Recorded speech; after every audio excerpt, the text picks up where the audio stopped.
There's a variety of ways you could apply an artistic edge to your image.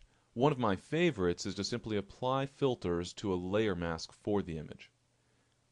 In order to be able to add a layer mask to our background image layer, we first need to convert it to a normal layer.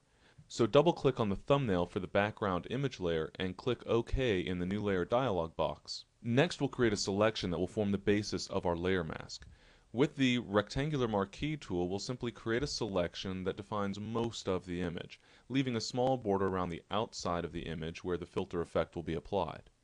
Then click the Add Layer Mask button, the circle inside of a square icon at the bottom of the Layers panel, to create a layer mask based on this selection. As you can see, the image is only visible in the area that we had selected. Now we're going to apply a filter effect to this layer mask to create a more creative edge. So we'll choose Filter from the menu and then Filter Gallery to bring up the filter gallery. As you can see in the preview, we're able to apply a filter effect that will change the shape of our layer mask.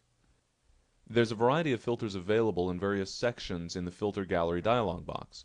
So we can expand any of the categories and choose a particular filter effect that we'd like to apply. Once we've chosen a filter effect, we can adjust the settings for that particular filter using the sliders and other controls that you'll find in the top right of the dialog box.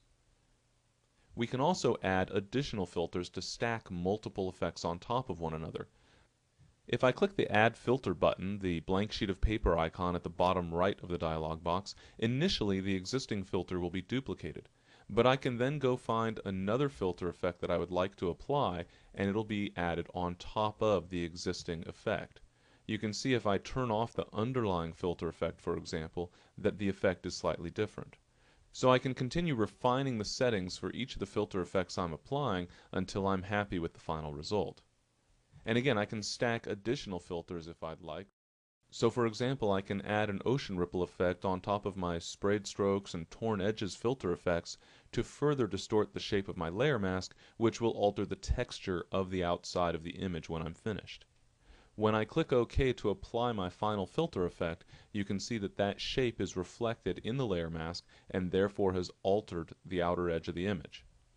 To make it easier to see here, I'll hold the Control or Command key and click the New Layer button to add a new layer below the existing image layer, and then I'll press Control Backspace or Command Delete to fill that with the background color, which is white, so that you can better see the effect. Using this technique, you can apply any number of filters to achieve the desired look around the outer edge of your image.